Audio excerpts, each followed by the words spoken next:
ಏನಿವತ್ತು ಚಿತ್ರದುರ್ಗ ಜಿಲ್ಲೆಯ ಹಿರಿಯೂರು ತಾಲೂಕಿನ ಗೋರ್ಲತ್ತು ಕ್ರಾಸ್ ಬಳಿ ರಾಷ್ಟ್ರೀಯ ಹೆದ್ದಾರಿ 48ರಲ್ಲಿ ನಡೆದ ಭೀಕರ ರಸ್ತೆ ಅಪಘಾತದಲ್ಲಿ ಲಾರಿ ಡಿಕ್ಕಿಯಾಗಿ ಖಾಸಗಿ ಸ್ಲೀಪರ್ ಕೋಚ್ ಬಸ್ಗೆ ಬೆಂಕಿ ಹೊತ್ತಿಕೊಂಡು ಉರಿದ ಪರಿಣಾಮ ಮೃತಪಟ್ಟವರ ಸಂಖ್ಯೆ ಇದೀಗ 11ಕ್ಕೆ ಏರಿಕೆಯಾಗಿದೆ.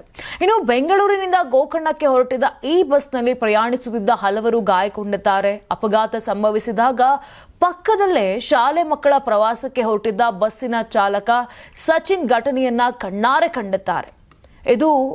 ಈ ಒಂದು ಘಟನೆ ಕೂಡ ಅಲ್ಲೇ ನಡೆದಿರುವಂಥದ್ದು. ಸುಮಾರು 2 ಗಂಟೆ ಸುಮಾರಿಗೆ ಲಾರಿ ಏನಾಗುತ್ತೆ, ಡಿವೈಡರ್ಗೆ ಹೊಡೆದು ಆರಿ ಬಂದು ಸ್ಲೀಪರ್ ಬಸ್ಸಿನ ಡೀಸೆಲ್ ಟ್ಯಾಂಕ್ಗೆ ಡಿಕ್ಕಿ ಹೊಡೆದಿದೆ. ಕೂಡಲೇ ಬೆಂಕಿ ಕೂಡ ಕಾಣಿಸಿಕೊಂಡಿದ್ದು ಸ್ಫೋಟವೂ ಸಂಭವಿಸಿದೆ. ಇನ್ನು ಶಾಲಾ ಬಸ್ಸನ್ನ ಪಕ್ಕಕ್ಕೆ ಸರಿಸಿ ಅಪಘಾತಕ್ಕೀಡಾದ ಬಸ್ಸಿನಲ್ಲಿದ್ದ 7 ಜನರ ರಕ್ಷಣೆಗೆ ಮುಂದಾಗಿದ್ದೇನೆ ಅಂತ ತಿಳಿಸಿದ್ದಾರೆ.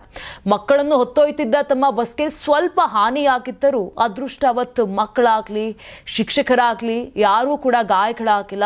ಗಾಯಗೊಂಡವರನ್ನು ಚಿತ್ರದುರ್ಗ ಜಿಲ್ಲಾ ಆಸ್ಪತ್ರೆ ಮತ್ತು ಶಿರಾ ಸರ್ಕಾರಿ ಆಸ್ಪತ್ರೆಗಳಿಗೆ ದಾಖಲಿಸಲಾಗಿದೆ ಅಂತ ಸಚಿನ್ ತಿಳಿಸಿದ್ದಾರೆ. ಇನ್ನು ಅಪಘಾತದ ಬಗ್ಗೆ ತನಿಖೆ ನಡೆಯುತ್ತಿದ್ದು ಮೃತದೇಹಗಳನ್ನು ಗುರುತಿಸುವ ಕಾರ್ಯ ಕೂಡ ನಡೀತಾ ಇದೆ. ಮೃತಪಟ್ಟ ಪ್ರಯಾಣಿಕರು ಡಿಜಿಟಲ್ ಮೂಲಕ ಟಿಕೆಟ್ ಕಾಯ್ದಿರಿಸಿದ್ರಿಂದ ಅವರ ದೂರವಾಣಿ ಸಂಖ್ಯೆಗಳನ್ನು ಬಳಸಿ ಸಂಬಂಧಿಕರನ್ನ ಸಂಪರ್ಕಿಸುವ ಪ್ರಯತ್ನದಲ್ಲಿ ಪೊಲೀಸ್ ಅಧಿಕಾರಿಗಳು ನಿರತರಾಗಿದ್ದಾರೆ. ನೀವು ಸಣ್ಣ ಆಗ್ಬೇಕಲ್ವಾ? ಅದು ಒಂದು ಉತ್ತಮ ಆಹಾರದಿಂದ ಸಣ್ಣ ಆಗ್ಬೇಕಲ್ವಾ? ಪ್ರತಿದಿನ ನಮ್ಮ ಜೀನಿ ಸ್ಲಿಮ್ ನ ಯೂಸ್ ಮಾಡಿ ಯಾವುದೇ ಸೈಡ್ ಎಫೆಕ್ಟ್ ಇಲ್ದಂಗೆ ನೀವು ಸಣ್ಣ ಆಗ್ತೀರಾ. ಯಾರಾಗ್ತಾರೆ ಎಂಎಲ್ಎ ಅಭ್ಯರ್ಥಿ 2028 ಶೀಘ್ರದಲ್ಲೇ.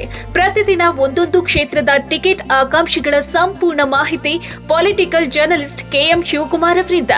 ಕರ್ನಾಟಕದ ನಂಬರ್ 1 ಡಿಜಿಟಲ್ ಮೀಡಿಯಾ ನಿಮ್ಮ ನೆಚ್ಚಿನ ಕರ್ನಾಟಕ ಟಿವಿಯಲ್ಲಿ ಮಾತ್ರ.